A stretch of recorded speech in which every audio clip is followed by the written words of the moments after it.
नमस्ते दोस्तों। आज की इस कहानी में आपका स्वागत है। दोस्तों, मेरा नाम सोनिया है और मैं पंजाब की रहने वाली हूँ। मेरी उम्र 22 साल है और मेरी शादी हो चुकी है। अब मैं खुद को एक औरत मानती हूँ क्योंकि मेरी शादी हो चुकी है, लेकिन मेरे अंदर अभी भी एक युवती की चंचलता बाकी है। आज भी मैं बच्चों जैसी शरारतें करती हूँ।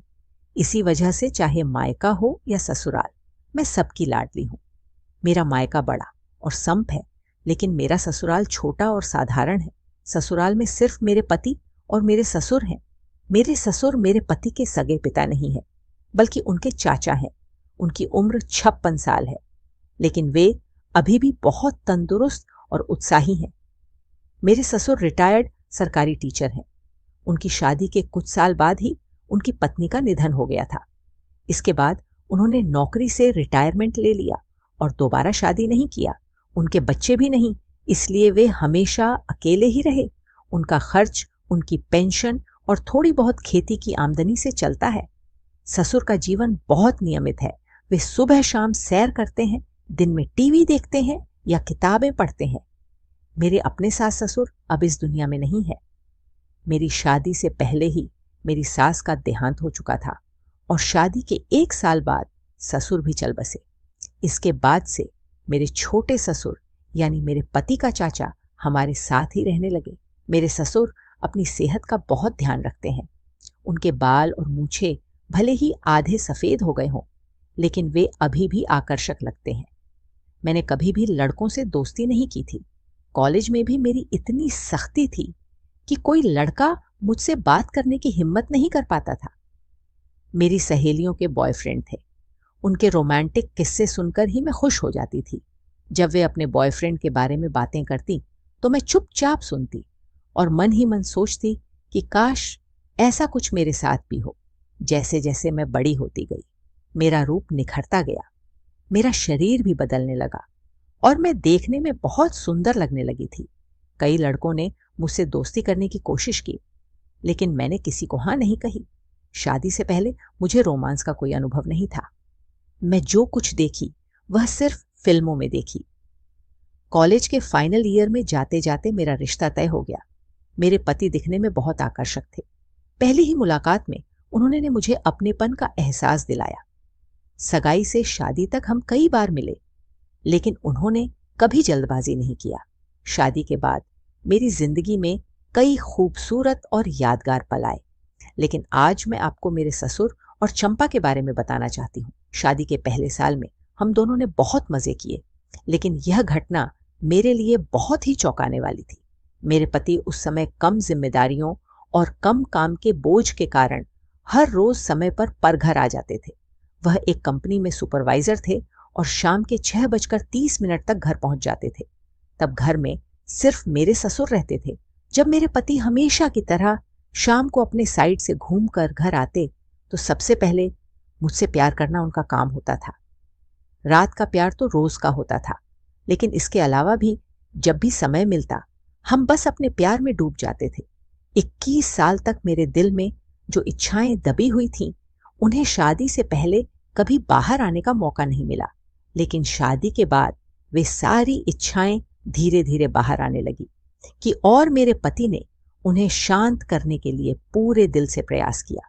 शादी के बाद मेरा शरीर और भी भर गया था। जब भी मैं आईने में खुद को देखती तो मुझे अपना नया रूप और भी ज्यादा खूबसूरत लगता। मेरे पति भी कहते, सोनिया, तुम तो पहले से ज्यादा सुंदर हो गई हो। लगभग हर दिन वह मुझसे प्यार जताते और धीरे धीरे मुझे इसकी आदत हो गई। दिन में जब मैं घर पर अकेली होती तो कई बार मेरे मन में इच्छाएं उठती, लेकिन मैं खुद को काबू में रखने की पूरी कोशिश करती। इसके कारण मैंने मोबाइल पर अलग अलग तरह की फिल्में देखना शुरू कर दी थी, ताकि अकेलेपन में भी मैं अपने मन को संभाल सकूं। जो काम मुझे शादी से पहले स्कूल या कॉलेज में करना चाहिए था, वह सब मैं शादी के बाद करने लगी थी। शाम को जब मेरे पति घर आते तो उनसे ज्यादा उत्सुक में रहती थी। मेरी इस उत्सुकता को देखकर वह कहते, क्या हुआ, तुम तो हमेशा तैयार रहती हो। तब मैं हंसकर कहती, शादी से पहले कोई मिला नहीं, 21 साल तक इस आग में जलती रही हूं। अगर आपने इसे शांत नहीं किया तो कौन करेगा। अब ज्यादा बात मत करो, जल्दी शुरू करो। रात को जब हम एक साथ होते तो मैं कभी अपने पति को किसी खास इच्छा के लिए कुछ कहने का मौका नहीं देती थी। उनकी हर बात को उनसे पहले ही समझकर पूरा कर देती। शादी के लगभग 1 साल बाद मेरे पति का प्रमोशन हो गया और वह अब मैनेजर बन गए। इसके चलते उनका घर लौटने का कोई तय समय नहीं रह गया। सुबह 88:30 पर वह ऑन फिसली निकलते और रात को कभी 10 तो कभी 11 बजे घर लौटते। तब मुझे ऐसा लगता कि मेरे सारे सपने अधूरे रह गए हैं। शाम को मैं तैयार होकर बैठी रहती और तभी उनका फोन आता, आज देर हो जाएगी। ये सुनकर मैं तड़प उठती। कई बार तो मुझे अकेले ही खाना खाना पड़ता था, फिर भी मैंने खुद को क्योंकि उस समय मैंने अपने पति के अलावा किसी और पुरुष के बारे में कभी सोचा भी नहीं था। लेकिन कभी कभी मेरे मन में विचार आता कि पड़ोस के रवि भाई साहब काफी सुंदर हैं। लेकिन मैं जानती थी अगर मैंने ऐसा कुछ किया तो पूरी बस्ती में बदनामी हो जाएगी। इसीलिए मैंने खुद को काबू में रखा। दिन में कई बार मैं रवि जी के घर जाती, क्योंकि उनकी पत्नी मेरी अच्छी सहेली बन गई थी। रवि जी अक्सर अपने बिजनेस के काम से बाहर रहते थे। मैं सुबह घर का नाश्ता तैयार करती, फिर अपने ससुर को नाश्ता देकर फिर रवि जी के घर जाती। वहां 2-3 घंटे बातें करके लौट आती और फिर दोपहर का खाना बनाती। इसी दौरान हमारी घर के सारे काम लिपटा कर चली जाती थी। ऐसे ही एक दिन मैं अपनी सहेली के घर बैठी थी, तभी भैया जी का फोन आया कि उन्हें कहीं बाहर जाना है। यह सुनकर मैं घर लौट आई। जैसे ही मैंने घर में कदम रखी तब सीधे किचन में गई। वहां जाकर देखी कि वहां बर्तन गंदे पड़े थे और झाड़ भी नहीं लगा था। तब मुझे समझ आया कि चंपा शायद आज काम पर नहीं आई है। तब मैंने उसे फोन किया। उसने फोन उठाया तो मैंने पूछा, चंपा तू कहाँ है? उसने जवाब दिया, दीदी मैं तो आपके घर में ही हूं, झाड़ू लगा रही हूं। यह सुनकर मुझे गुस्सा आया क्योंकि वह झूठ बोल रही थी। फिर मैं किचन से बाहर आई तो देखी कि झाड़ू और पानी का डिब्बा हॉल में ही पड़ा हुआ था। तभी चंपा ने फोन काट दिया। मुझे गुस्सा आ रहा था। मैं से दोबारा फोन करने ही वाली थी कि तभी मेरे ससुर के कमरे से उनकी आवाज सुनाई दी। मैंने सोचा अगर चंपा बाहर नहीं है तो वह ससुर के कमरे में क्या कर रहे हैं। मैं धीरे धीरे ससुर के कमरे के दरवाजे के पास गई। दरवाजा बंद नहीं था। मैंने दरवाजे से कान लगाकर सुनना शुरू की। तब मुझे अंदर से दोनों के हंसने की आवाज सुनाई दी। इससे पहले भी ससुर किसी से बात करते हुए दिखे थे, लेकिन आज उनकी हंसी कुछ अलग थी। मैंने धीरे धीरे दरवाजा हल्का सा खोली और अंदर झांक कर देखी। तब अंदर का नजारा देखकर मेरे होश उड़ गए। कमरे में मानो आग लगी हो। तब मेरे ससुर अपने बिस्तर पर लेटे हुए थे और चंपा भी उनके साथ बिस्तर पर लेटी थी। उन दोनों की हालत देखकर मेरे पैरों तले जमीन खिसक गई। मैं कमरे के बाहर खड़ी रहकर बस दादा पोती जैसे उम्र के लोगों का खेल देख रही थी। मैं खुद हमेशा प्यार की भूखी रहती थी। ऐसे में यह कैसे हो सकता था कि जो कुछ मैं देख रही थी उसका मुंह पर कोई असर ना पड़े।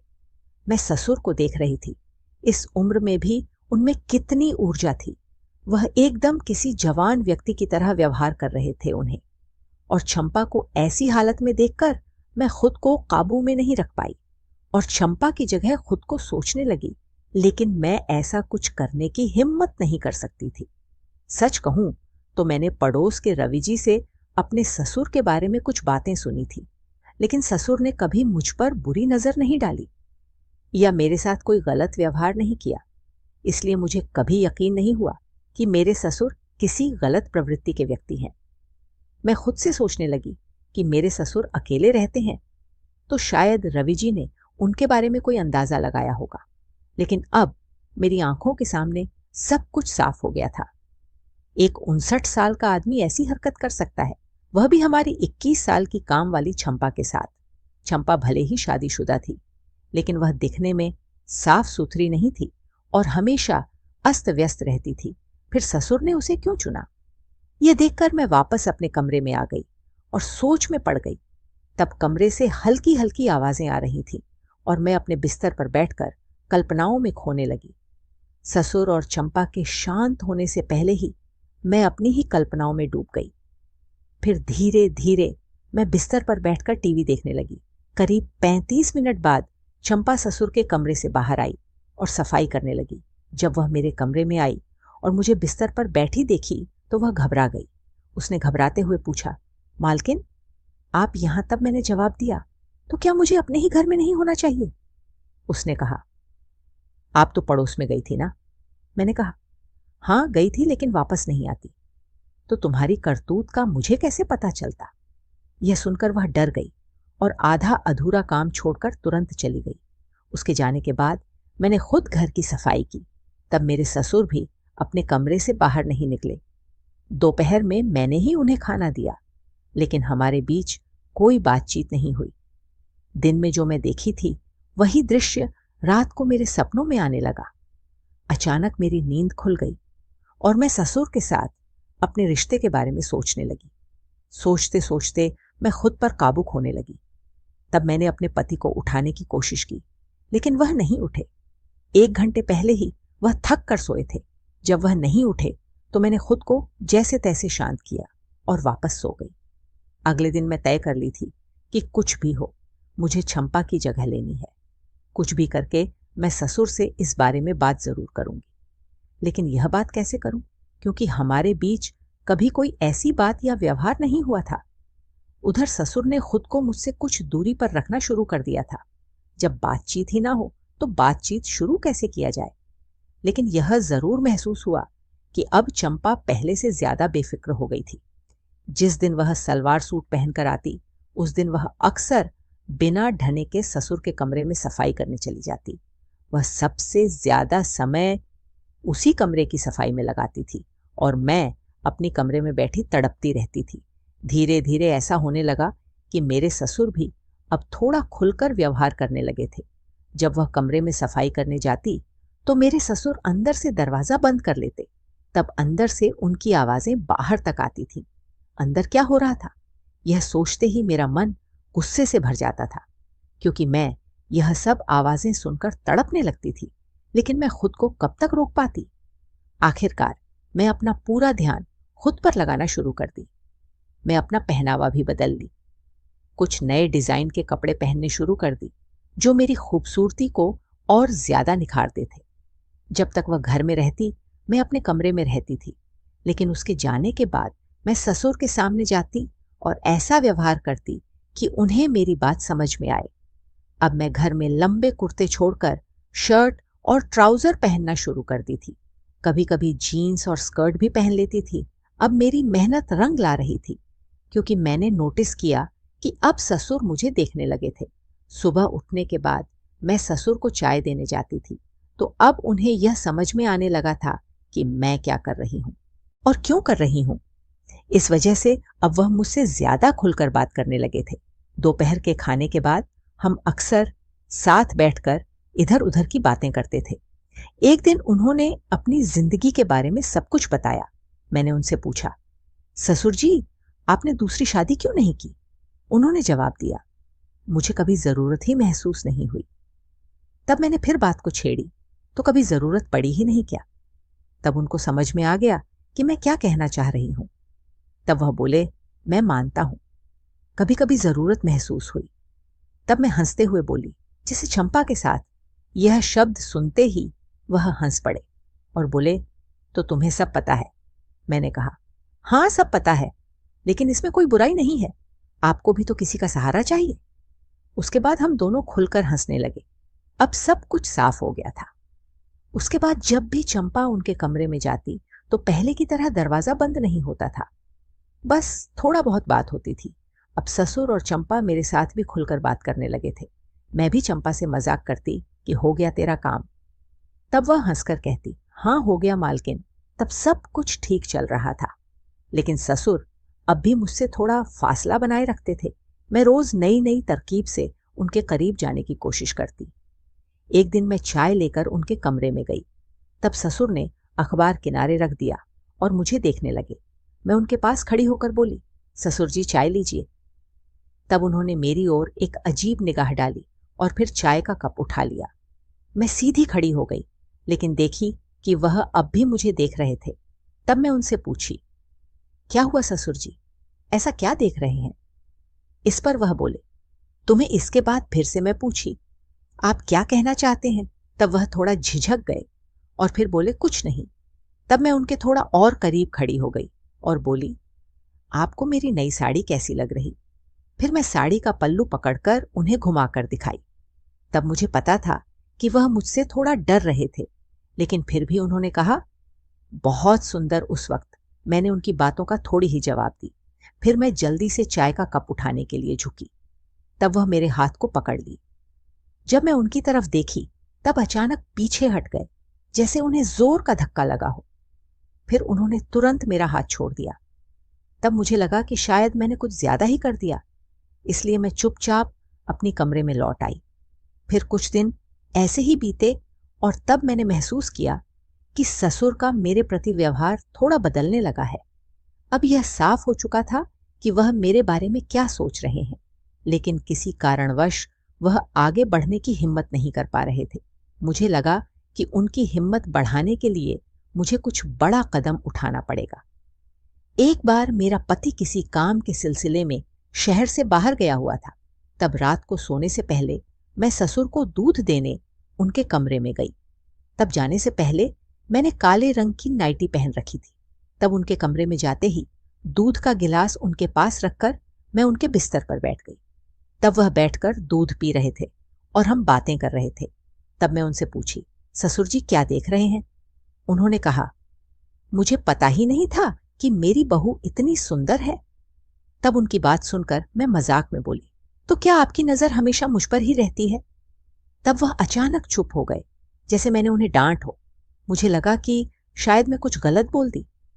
फिर मैं उठकर जाने लगी, लेकिन तभी उन्होंने मेरा हाथ पकड़ लिया और कहा, रुको बहू, कुछ देर और बैठो, आज तुम्हारा पति घर पर नहीं है।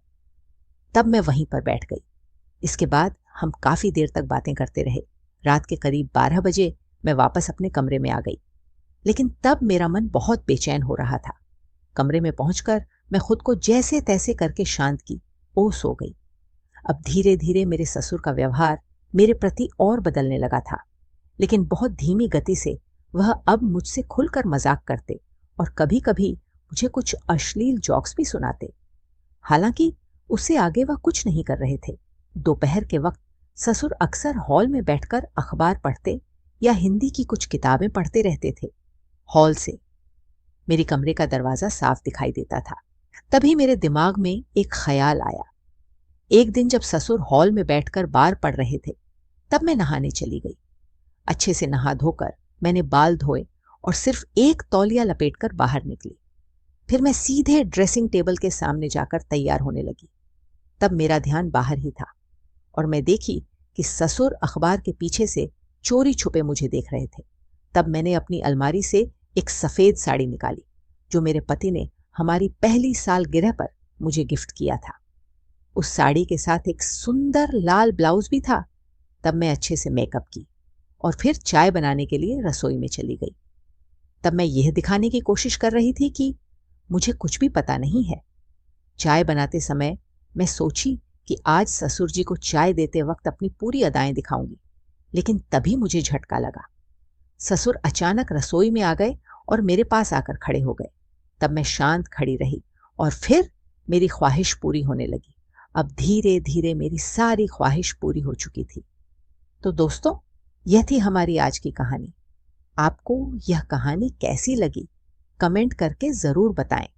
आगे भी ऐसी ही रोमांचक कहानियों के लिए हमारे चैनल को सब्सक्राइब करें और बेल आइकन दबाना ना भूलें, ताकि आप हमारी कोई भी कहानी मिस ना करें। धन्यवाद।